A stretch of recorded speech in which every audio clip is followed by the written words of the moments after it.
দেখো বন্ধুরা, আমি তোমাদের এর আগেও একদিন বলেছি ঘরে যত পেঁয়াজ একটুও খোসা ফেলিনি, সমস্ত খোসাগুলো এই যে এখানে সুন্দর করে এগুলো আমি একটু শুকিয়ে নিয়েছি। এখানে এই দেখো, তা নাহলে না ভালো গুঁড়ো হয় না।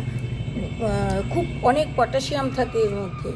আর আমি এগুলোকে কেউ ভিজিয়েও দিতে পারো, তবে এখন তো একটু বৃষ্টি হয় মাঝে মাঝে, ওই জন্য আমি এগুলোকে গুঁড়ো করে নেব।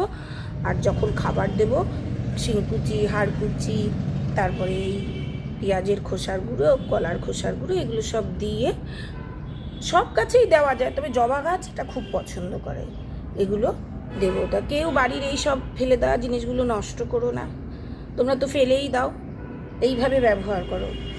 আবার কম্পোস্ট সারও করা যায় সব মিশিয়ে রেখে। তা আমরা যেহেতু শহরে থাকি, ওটা একটা আমাদের কাছে প্রবলেম, মানে ফ্ল্যাটে এত কিছু করা যায় না, কিন্তু এটা খুব সহজ পদ্ধতি, সেজন্য তোমাদের বললাম।